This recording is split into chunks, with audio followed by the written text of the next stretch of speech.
علي صدقوا هذا البرنامج الجاجن هيس وعشان هنا وبعدين برنامج بناولنا ان شاء الله يا عشان ورا ترى مغفر على وسبيني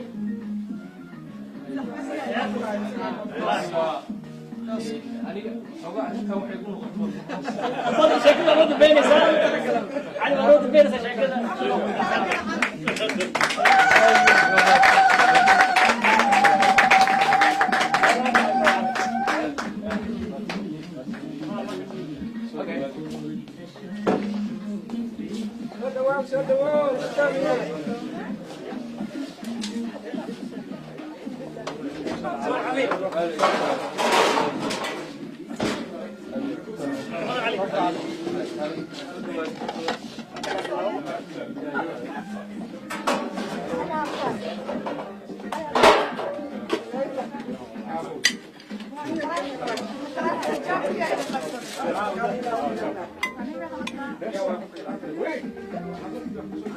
السلام عليكم ورحمة الله وبركاته. دمان سو دواad marti meelaha fog ka kala imaaday xafladan maanta waxaa looga talagalay gudoomiyaha jaaliyadda cali waare oo bilad la guddoonsiiyey oo boqortooyada la guddoonsiisay laakiin barnaamijkan inta usii dhexgalin markuu horeyso waxaa rabaa in aayadaha quraanka lagu furo axmed maxamed tafadal soo marka أعوذ بالله من الشيطان الرجيم بسم الله الرحمن الرحيم قل هو الله أحد الله الصمد لم يلد ولم يولد ولم يكن له كفوا أحد صدق الله العظيم. runtii waa munaasabad muhiim ah oo runtii la sukaya keentay inaan isugu nimaado maanta halkan walaalkeen cali mataqaana cali waare waa nin walaalkeen waa nin saaxiibkay ah oo aan muddo isnaqaanay ilaa jaamacaddii Soomaaliya runtii intaan waddankan aan joogana wuxuu ahaa shakhsi runtii u taagnaa isku haynta iyo mataqaanaa wax u qabadka bulshada Soomaalida khaasatan runtii magaalo walba oo ka mid ah waddankaana dadka Soomaalida degay cidaan aqoon ma laha waana naga mudan yahay runtii inaan macnaha aan maanta ka hambalyeeno bilada sharafka ah oo u soo hoyiyo ummadda Soomaaliyeed runtii dhammaanteen waxay farxad weyn noo ahayd munaasabadda maanta runtii dad yaraa joogo waa duruufa keentay runtii wuxuu mudnaa in jaaliyadda Soomaalida Netherland joogto waxaa lagu tilmaamay 30,000 waxaan filaa haddii maanta waqti loo saamaxay wada joogi lahaayeen farxadaas la wadaagi lahaayeen marka cali waxaan ku leeyahay hambalyo walaalkay waa dadaal aan muujisay waqtiga aad gelisay ummadda Soomaaliyeed ilaahay mataqaana miisaanka xasan ku saaro dad badan waxaa jira runtii oo Soomaali ah in badan hadda halkaan fadhido aan aqaano runtii ayagoo muujiyeen dadaal badan iyo juhdi badan idinkan waxaan leeyahay miisaanka Allah idin saaro inaan isu kaashano wanaag isu muujino wax fiican waaye qof kasta oo naga mid ah oo wanaag sameeyana inaan anaga u horseedno oo aan muujino wanaagiisii aan ka marxaati kacanana waa wax muhiim ah aad u mahadsantahay axmed maxamed oo nooga yimaada magaalada Tilburg mar raba inaan sii dhexgala laakiin mar labaad waxaan meeshan ugu yeerayaa muuse xirsi oo inta ugu badan Soomaali iyo waddankan isla soo shaqeeyeen cali waare oo taariikhdiisa wax yar kooban uga sheegi doono muuse tafadal. بسم الله الرحمن الرحيم. horta waxaa sharaf weynay maanta halkan inaan maanta ka qayb qaato xafladan walaalkay cali waare saaxiibkay waqti badan aan isla shaqeynay biladii la guddoonsiiyey annaguna aynu ka qayb qaadanayno oo annagu Soomaali ahaan sababtoo ah dadka macnihii cali uu ku mutaystay oo hawsha uu geliyey ayaynu ka mid nahay marka sidaas darteed inaynu inaguna dhinaceena aynu magaranaysaay aynu arrintaa ka jawaabno waa wax loo baahan yahay waana wax loo baahan yahay qof kasta oo dadkana ka mid ah oo inaynu ku xusuusano oo aynu maaragtay niyadiisa kor u qaadno cali anigu markii ugu horreysay sidii axmed sheegay aniga axmed iyo cali isku arday baanu ahaan jirnay marka xaggaas yani dee ardaynimadii baanu isa soo qaadanay oo runtii halkaasaan kasoo bilownay sheekada kabacdi holan baanu ku kulanay holan markaanu ku kulanayna isla markiiba waxaanu iskula jaan qaadnay sidii aanu uga qaban lahayn magaalada amsterdam oo dadka markaa u ururin lahayn cali wuxuu lafdhabar u ahaa micnihii halgankaa dheer oo soomaalida aan ku ururinay ayuu lafdhabar u ahaa marka cali marka maxaan ku tilmaami karaa cali waxaan ku tilmaami karaa inuu yahay nin aada u dulqaad badan aada iyo aada u dulqaad badan waxaan kaloo ku tilmaami karaa nin soomaalinimada aada ugu weyn tahay oo runtii ummadda soomaalida iyo intaanu la shaqeynaynay oo dhan midda magaalasa annaga xitaa nagu caawintay inaan dadka soomaalida ururin karno iyagoo dagaal kasoo baxay dhibaataysan kala qaybsan sababta ay noogu suurto gashay jaaliyadda amsterdam inaan isugu keeno micnihii cali wuxuu ka ahaa micnihii qofka shaksiga micnihii lagu urursanaa ayuu ahaa cali wuxuu kale oo uu mataqaanaa aada ugu fiican yahay xagga tiamka wada shaqeynta micnihii team marka la wada shaqeynayo team buildingka marka waana sababta keentay cali mar walba inaynu ka maarmi weyno oo nidhaano ma garanaysaay cali mar walba haynala joogo ama mas-uul haynoo noqdo arrinta kale oon cali aada ugu tilmaami karo oo runtii anigu aan itaabatay waxa weeyaan cali waxa weeyaan uu garasho badan yahay oo yani bulshadeenna qofka liita ama jilicsan ama u baahan ahamiyadda gaarka ah cali isagaa ku xusuusinaya haddii qof maanta uu xanuunsan yahay ama qof dhibaata qabsatay cali wuu kusoo wacayaa wuxuu ku leeyahay wariyahow muusow meeshaasaynu ninkaas inaan booqano wey waa arrimaha yaryar ee runtii qofka ma garanaysaay uu ku mutaysan karo inuu noqdo qof shaksi umadeed runtii cali lama soo koobi karo waayo dad badan oo yaqaanana way joogaan oo cali ka hadli doona marka ma wada dhammaynayo anigu intii aanu cali isla joognay ururka aanu soo wada shaqeynay oo aanu soo wada waxaynay macnihii intaasaan kusoo koobayaa laakiin waxaan ogahay dad badan oo aniga iga badsaday cali oo iga sii yaqaanaana inay jiraan marka sidaas darteed hadalkii kama wada qaadanayo marka aada iyo aad baad inaad maanta aynu isugu nimay aada baan ugu faraxsanahay 100% waxaana jecelahay warka inaan ku wareejiyo maxamed cabdiwahaab oo iga sii badiya cali aada ugu mahadsan tahay dabcan ani uma baahni inaan maanta inaan hadlo cali ka hadlo ma aha laakiin dad kala joogo ka hadli doono ana hata cali waxaa u yaqaana bulba elkarhaven father fikur inuu bulba elkarhaven sameynayo badan dadka conflict iyo farmada ku sameynaya inuu yahay laakiin cali waxaa jira bilada la guddoonsiiyey oo had uu helay waa bilo dad kasoo shaqeeyay oo boqortooyada ka dalbay oo sameeyey baa jira marka initiativekaas dadkii ka dambeeyay waxaa kamid ah mahad marka waxaa rabtaa sidii initiativeka ku keentay iyo taariikhdii lasoo maray inaad wax nagu sheegto aniga bilada waa la guddoonsiiya maqlay laakiin wixii ka dambeeyey akhtarkan dambe ogeen marka mahadna cali baa soo shaqeysan oo irisoo waa mahadsan tahay wallahi horta xumay dadka badanka waa shaqaan aniga waxaa mahad cali waxaan kasoo wada shaqeynay runtii muddo 3 urur baan kasoo wada shaqeynay intaa kasoo kow jaamacaddan waa dhigan jirnay hadda oo fuuda marka cali markii ugu horeysay aan runtii aanu isbaranay waxaan u maleynayaa waxay jaamacaddan isku barnay kabacdina anigoo arday waxaan soo degay magaalo cali degay marka waxaan xasuustaa cali intuu maalin ii yimi inuu yooniyo magaalada aan degana waa hoof drop waxaynu aadaynaa marka dad oo ilmo oo qur-aanka dhigan baynu raadinaynaa mawtbaabsan cali intaan gaari qaadanay baan waxaan raadinay magaaladii dadka inaan ku garacno guryaha aan warhaade ilmihiina qur-aan geeye markaasaa qof kamid a waxaan leeyahay warhaade war maxaa naga soo doonteen bayna wati aniga marka arday baan ahaa cali waxaan ku warhaade cali war xaggeena keentay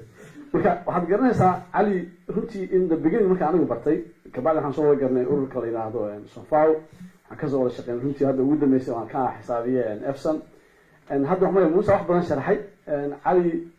waxyaalaha runtii oo dabeecadiisa aan runtii aada uga xasuusto waxaa kamid a walaalo qof runtii deganaansho aada u caadiya iyo dulqaad badan runtii dulqaad badan oo cali aan runtii aan caadi ahayn oo waxyaalo badan de qofka markaa wada shaqeysaano runtii waxaad arkaysaa ilaa xad markaad go-aano qaadanaysaan wax markay kharimaaniin qofku go-aanku qaadanayo si uu fikerayo runtii taas muuse wax badan ka sheegay marka maalin dhowto markii arrintaas loo soo noqonaya sidii aan ku daranay arrintan oo cali runtii la siiyey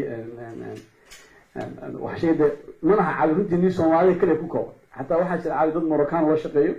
oo urur gudoomiye ka yahay marka maalin dhowto markaan joogay maayarku markuu gudoonsiinayay bilada cali wuxuu sharaxay cali wuxuu yahay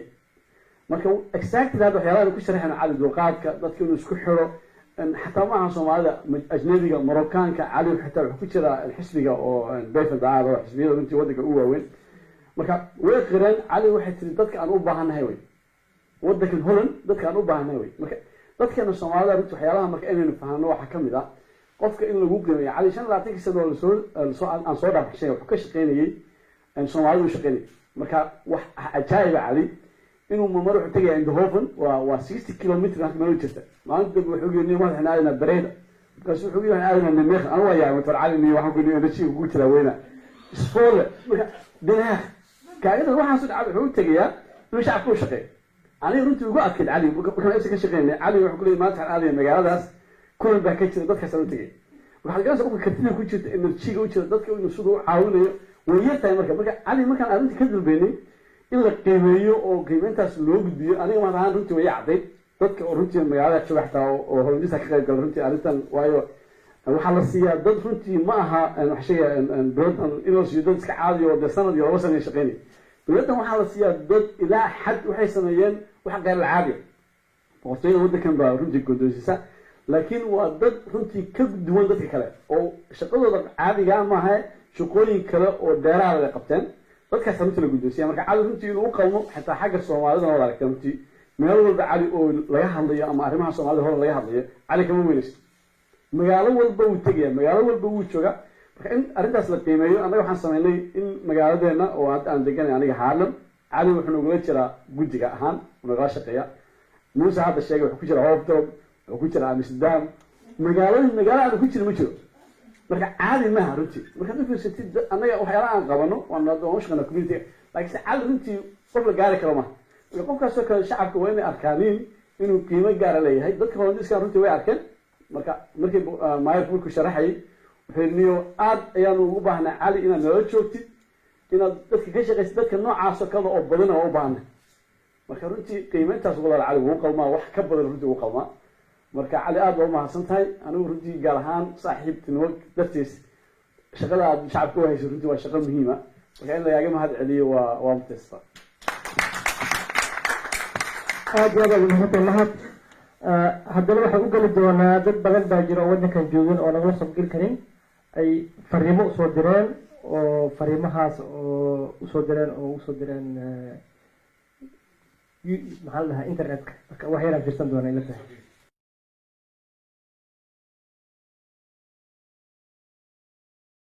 بسم الله الرحمن الرحيم مناسبة عاوة وحا أمرينا مناسبة فرحة لنا أول جوكتان مقالة مقدشة كسو هدلايا وحا نجعلها هاي مركة هوري كو إنا إرادو ولالكي علي واري صاحب كان مبروك بلداسي آموتيستي وكان همبليين إنا علي واري وقت يجهدي أيوه حسوق لي طبعا أساقي كلي سنمهن أساقي يتيم أول شقينا حليدي أمستردام أو صنفاوي يسو بلودي إلا إيو دلدن إفسن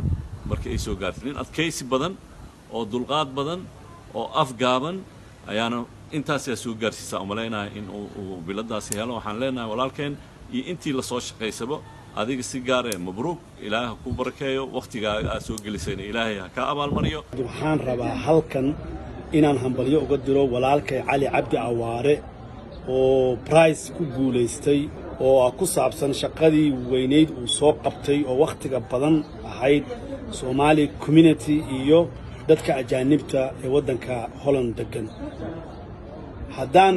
Cali asal shakhsi ka hadlo anigu Cali waqti badan baan aqaanaa waan isla soo shaqeynay Cali waa nin honesty ah oo xaasid ahayn oo dadka walaalihiisa wax u ogol iyo dadka la shaqeeyaba dadka aan xasdin tan kalena Cali waa nin aan qabiilista ahayn oo danta shakhsigiisa iyo tan qabiilkiisa aan ka hormarin tan danta guud iyo danta ummadda Soomaaliyeed as a professional Cali waa nin karti leh oo honesty ah oo dadka isku hayo. halkan waxaan doonayaa inaan hambalyo ugu diro walaalkay Cali Waare oo ku guuleystay bilada Linjaha ee laga bixiyo wadanka Netherlands taasoo la siiyo qofka bulshada wax weyn u qabtay wax tar badan u sameeyay bulshada meeshuu ku nool yahay iyo dadka ay la degan yihiinba marka Cali muddo badan baan aqaanaa oo sanfo ka shaqeyn jiray wuxuuna markaa maamula ka ahaa sanfo dadka Soomaalida ayuu caawin jiray arrimaha qaxootiga sharciyada si ay u heli lahaayeen wuxuu kaloo ka caawin jiray shaqo helaan oo si shaqo la raadin jiray marka Cali waxa uu qaban jiray ummadda Soomaaliyeed halkan kuma soo koobi karo waxa kaloo markii dambe ka noqday gudoomiyaha dalada ay ku midaysan Soomaalida ifsan Cali iyadana halka Soomaali badan buu ka caawiyay marka Cali walaalle waxaan oran lahaa maxay too waxaad qabataa halkan lagu soo koobi karo marka Ilaahay ajir xasanaad ka siiyo waan ku tahniyeenayaa Cali Waare waa Cabdi Ismaaciil Samatar oo Pretoria ka soo hadlaya guuleyso walaal congratulations jid baad noo jeexday marka waxaan rajaynayaa caafimaad badan iyo cimri dheer walaalkay khayr Allah ku siiyo congratulations again assalaamu calaykum waxaan rabaa halkaan ugu hambalyeeyo walaalkay Cali Waare oo runtii aad u mudan mutaystayna bilad sharafta ay guddoonsiisay boqoradu aad una qalma wax badan u soo qabtay ummadda Soomaaliyeed ee ku nool waddanka Netherlands Cali Waare waxaan nin aan ku aqaano karti hufnaan dulqaad iyo hawkarnimo ayaan ku aqaanaa oo aan haryar aysan ku jirin challenge fara badan ayuu kala soo kulmay ummadda Soomaaliyeed meel wanaagsanna soo gaarsiiyey hadday noqoto ururka Sanfal dhismihiisii wargelintiisa hadday noqoto matalan carruurta Soomaaliyeed sidii wax loo bari lahaa loogu dadaali lahaa iyo sidoo kale ururka Sanfal ururka Efsan waa asna dalada ururada Soomaaliyeed oo qayb wax ka qaatay iskuulkiina marka loo dooranayna waa ahaa ninkii u qalma kuna habboon bulshadaas Cali wuxuu leeyahay sifooyinka hogaaminimada ayuu leeyahay wuxuuna awood u leeyahay in dadka Soomaaliyeed oo kala si kala jeeda oo macnaha intooda badan aan isku soo duumanayn isku soo duwo walaal Cali Waare aad baan ugu faraxay bushaaradda ay soo gaadhay iyo halkan waxaan doonayaa hambalyo aad u fara badan inaan ku soo diro waxa Ilaahay aan ka rajeynayaa inaan mar walba caafimaad iyo caafimaad iyo caafiyad fiican inaad maaragtay heshid aad ku joogtid wadankaaga wadanka ummadda Soomaalida iyo dadka Soomaalida halkan mar walba waxaad sidaad u shaqaysay sidaad wax u tartay iyo sidaad wax uga qabatay iyo arrimahooda inaad mar walba Ilaahay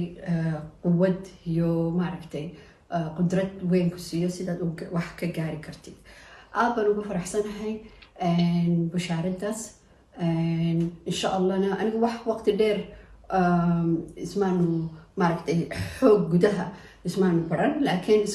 waxaan kula shaqeeyay iyo sidaan kula shaqeeyay ilaa 2011 ilaa imika aad runtii waxaan ka sheegi karaa waxa weeye inaad shakhsiyadaadu xoog u fiican tahay oo qof degan tahay oo qof dadka u fiirsada oo qof marka dhibaatooyin badan dadka dhexdooda marta inaad tahay qofka maaragtay dhibaatooyinkaas si qunyara iyo si degan aan wax ka qabatay assalaamu calaykum saaxiibkay Cali Waare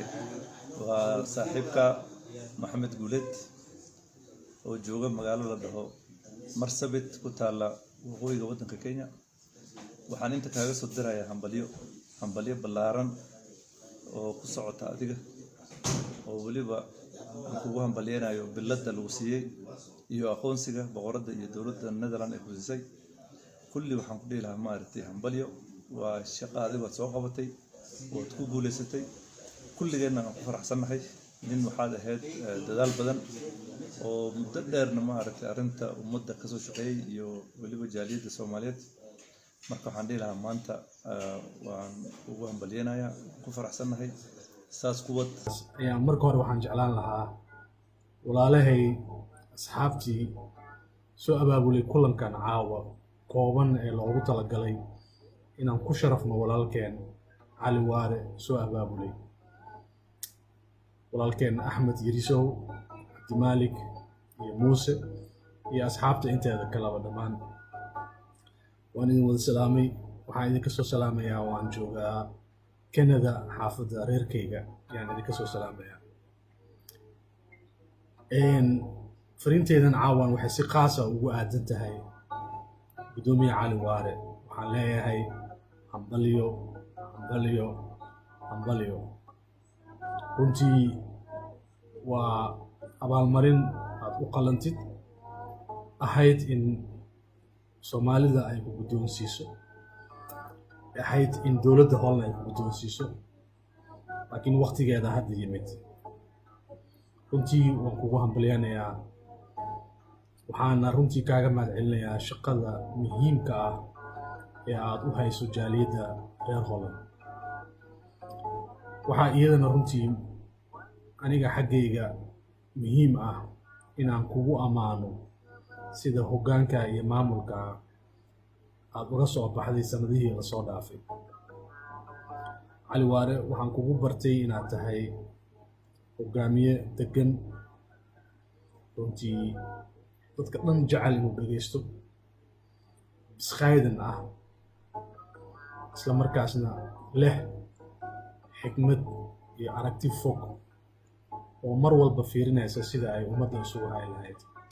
waan jeclaan lahaa in Soomaalida ay abaalmarinta bixiso oo ay ku siiso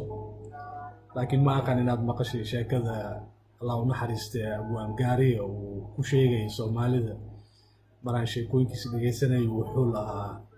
Soomaalida waxaan u aqaanaa aasi oo ula jeedo Soomaalida qofku markuu geeriyoodo yaqaanaan sida loo aaso ma yaqaanaan inta ay nool yihiin inay qofkaasi tusiyaan sharafta iyo wanaagga ay u hayaan gudoomiye xushmad badan baa aniga shakhsiyan ku hayaa bulshada jaaliyadda reer Holland ay ku haysaa si gooni baan ku eegaynaa waxaan rajaynayaa sanadada soo socdo in hoggaankaaga aan wax badan ka barto mar labaad soo dhawaada waxaan dhegeysanaa umaleynaa fariimo oo Cali axsaabtiisa mar hore isku dambeeyeen mar hore ugu dambeysay ay soo direen waxyaalo badan ay ka dhawaajeen ka mid aheen dulqaadkiisa iyo deganaanshihiisa aada ugu muhiimsanaa marka hadal badan ma hayna marka waxaan rabaa agaasimaha jaaliyadda Efsan Zahra Maalow oo muddo la soo shaqeysay Xasan Cali Waare la soo shaqeysay inay kelmadeeda dhahdo oo maadaama muddo la soo shaqeysay intana ku jirta inay kelmadeeda ka sheekanayaan soo dhawaada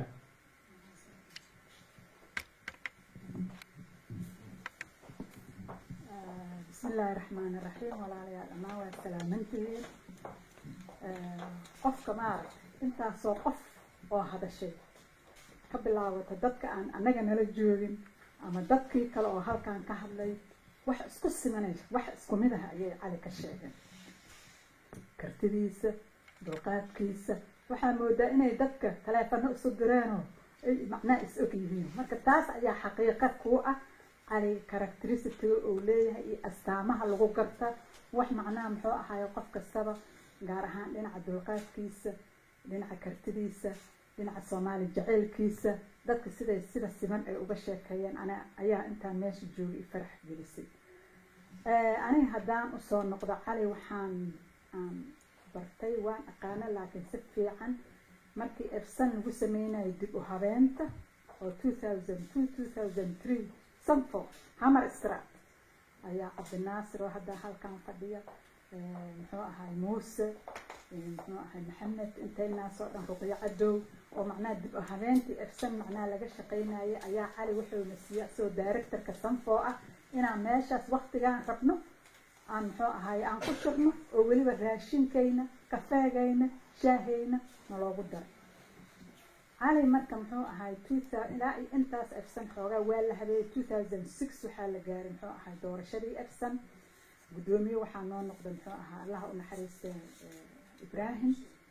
waa cali wuxuu noo noqday gudoomiye ku xigeen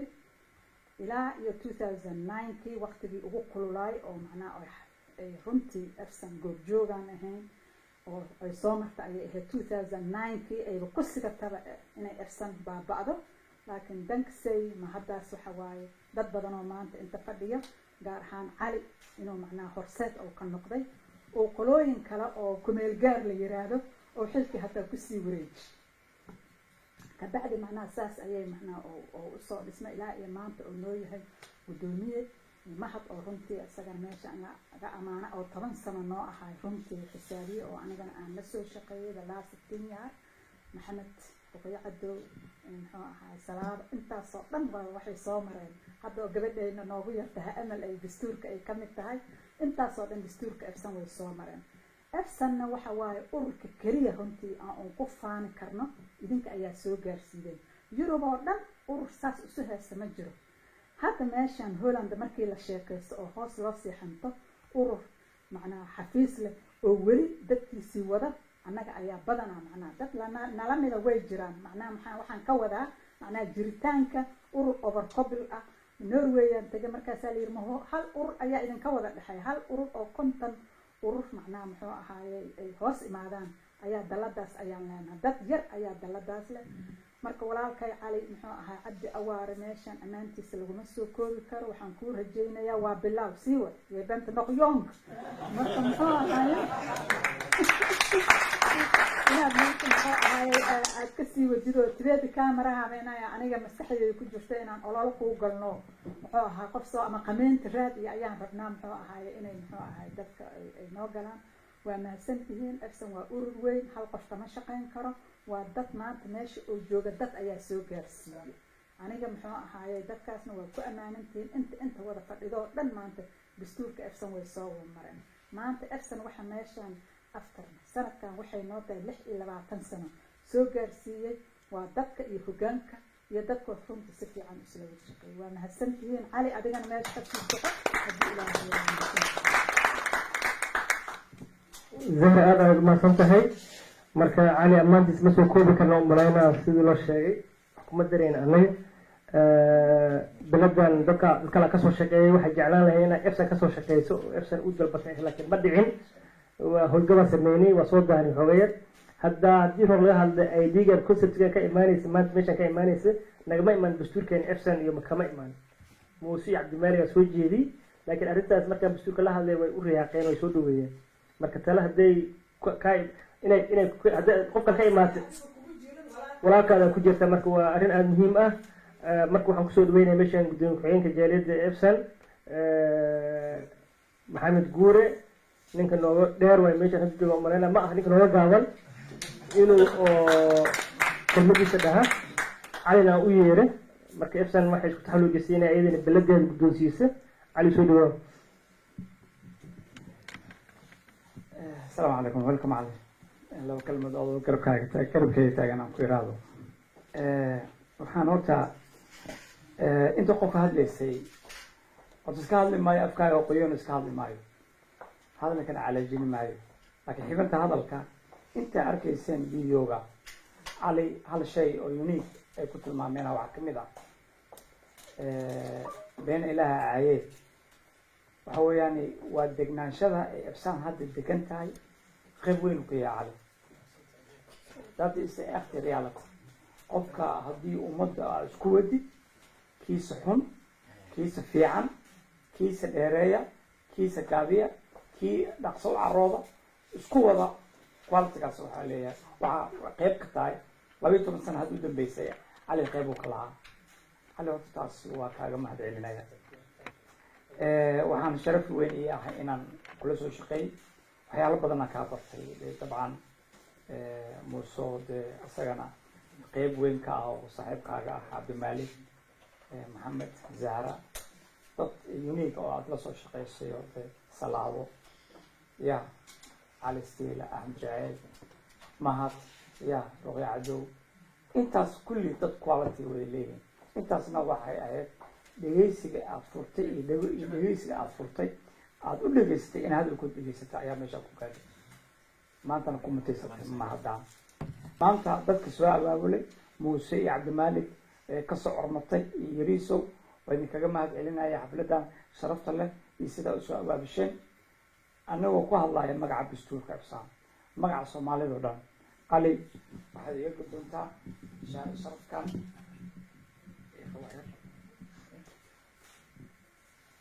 inkastoo saan u bartay madaladiiska ayagaa hediyada fartaa dhihi jiray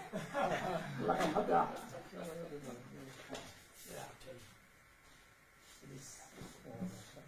footadii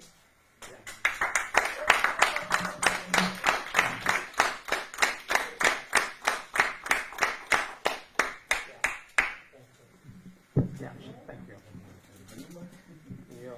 amal. السلام عليكم مجدي محمد محمد عمر أدر علي وار وحرام أنت كل خبيرتي هالسنة يبقى بين لو سنة بستير كسكولة جرنا أو إبسن وحبدن أكا برتي على هنيتي إن شاء الله أنت وحبدن سلفسي شخي كان أو وحبدن كاسي بركة يو كل خياش كل إسلام شخينه for mij يو دك بواسن لكن حتى dadka oo yar dhalinyarada dhan xataa khuluud voorbeelta u tahay marka insha Allah waa mahadsan tahay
mahad halka ugu yiri ma soo dhawo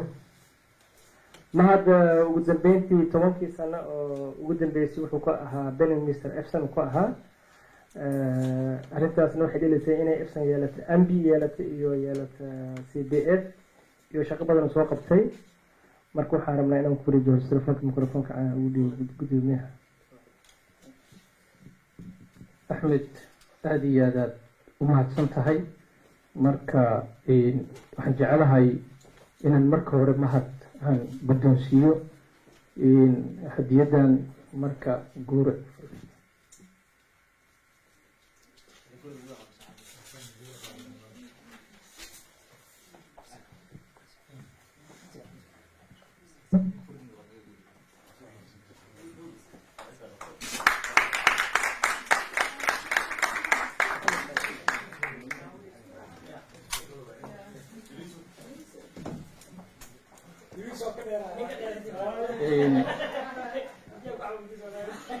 sidoo kale waxaa meesha ka muuqda ubax aada u qurux badan marka isagana in la guddoonsiiyo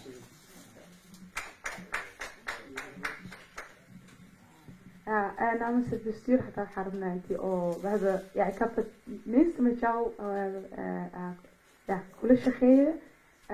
لكن يعني كريت أنتي وحاوجا أنتي أو بستير كان أنا كان هيل دان بانانة for the period إبسن نلاش خير سي وحكست عن نص ميسة بركو حرمنا أنتي أو دان كيوان كل هنا وما تسنتهاي إلى آخر كاسير. بسم الله السلام عليكم مهد والله horta maanta faa'iido weyn inoo tahay inaan hal mar wixii isku wada sameyno waxyaabo badan aa qorshahan ugu jira ajendaha oo ay ka mid ahayd maadaama uu joojiyey shaqadii mahad inaan u sameyno afshay laakiin koronihii iyo howlo kale la soo dhex galay marka wallahi horta mahadna waxa waaye waa aad baan ugu mahadinaynaa sababta waxaa moodaa macnaha horumarka action ay sameynaysay iyo wixii waddanka ka socda inay isla socdaan u malaysaa buug سيسهر الشيء كده حجري بشتور وقت وصومري أد حساسي وها ويكون شيء كده إنه منطقة مع ماشي دبعته كده عضو هذه البرجر أورلوك عمل إنه كده عضو ماشي إلى أن يقول بالي مركا تايدلك وحي كوا إذا الحكيم دلوقتي ما شاء الله إذا وانا بس صارن ما شاء الله مركا ما هذا وتويني الحكيم مركا ما تويني مركا شريف مركا يني تولدي موت marka 10 sano ugu dambeysay horta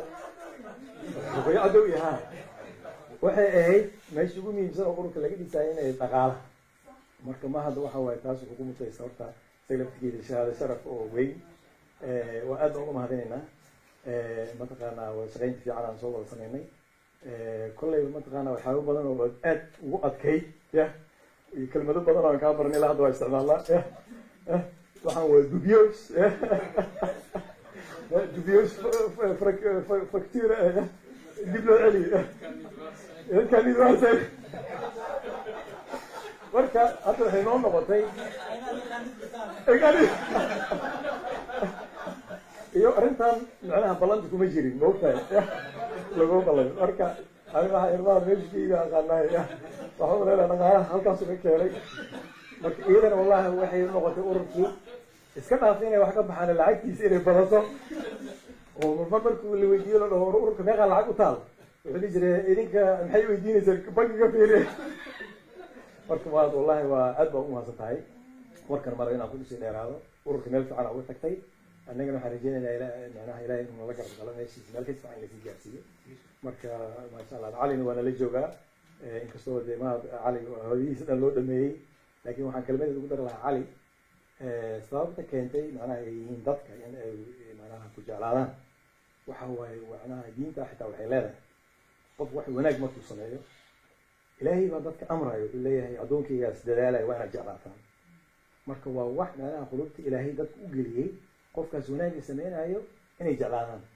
marka idan laftirkeedana waxaa waaye arrin muhiima mataqaanaa ilaahay mataqaanaa uu ku waafajiyey marka idan dadaalkeeda meesheeda kasii wad oo halkan holan kolleyba de anaga meeshaan ka nimin soomaaliya waa la socotahay dhibaatadeeda iska jirta kelmadeero kaftan oo kugu dari lahay waxaa nin baa hadda ka hor wuxuu ku heesay nin banaadir joogo ya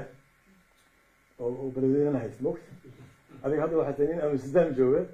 oo beledweyne haysta marka iyada laftirkeeda inaad maskaxda kusii haysid meeshaas laftirkeeda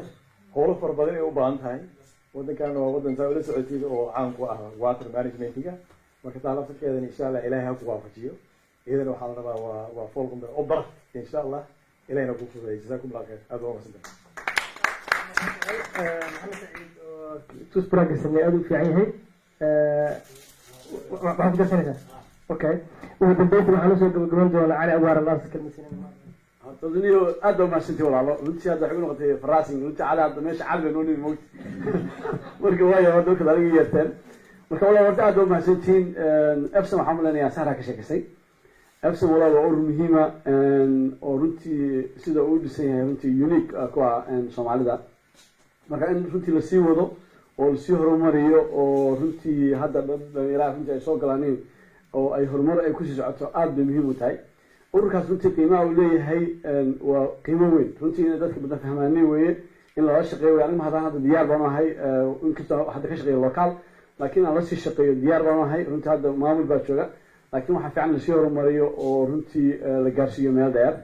oo runtii aynu waddanka dadka xashiga dee aynu si fiican loo shaqeyno adigana aad baad umahadsantihiin cali waxaan malaynayaa dee wax badan ba hadda laga sheegay waxaan ilaaway hadda runtii oo aan rabay inaan ku daro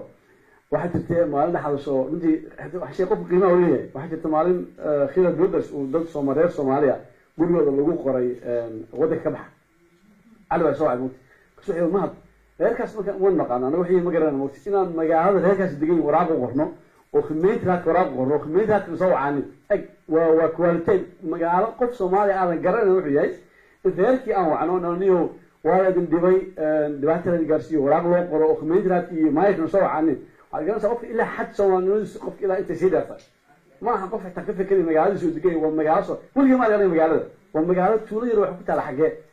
xitaa arrimaha hadda oo communitiga abaaraha beledweyne wada aragteen waxaasoo dhan hadda cali whatsappka ama gruubada la wado cali baa wada dulqaadka dadka inuu dhexdhexaadiyo inuu whatsappka gruubka waa dadka marka whatsapp intaasoo boqol oo qof soo gasho oo qofba uu dhinac u leexdo waxaa loo baahan yahay qof hadba gooni ula hadla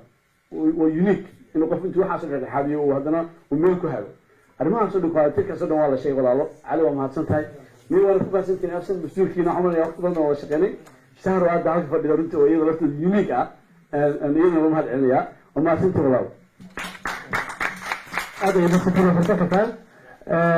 dad badan baa jira wakti aan siinin cabdinaasira kamid ah ama masraada kamid ah axmed steela magaca lagu soo koobi kara dad badan barbiica jooga jirta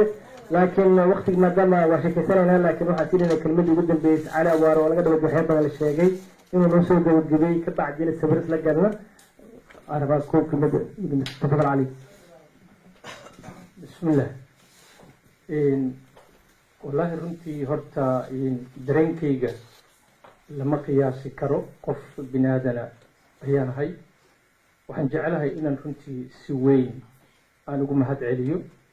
asxaabtii iyo walaalihii kulankan quruxda badanna runtii ku fikiray oo runtii de muxuu ahay soo abaabulay iyo dadka kasoo qayb galay iyo inta hambalyada soo dirtaba waxaan jecelahay inaan aada ugu mahad celiyo waxaan u malaynaa aniga waxay igu noqotay filan waa maanan filayn runtii markaan iridda kasoo galay sababtoo ah saaxiibkay muuse ayaa isoo wacay wuxuu yidhi niyahow waxaan jeclaa lahaa sabtiga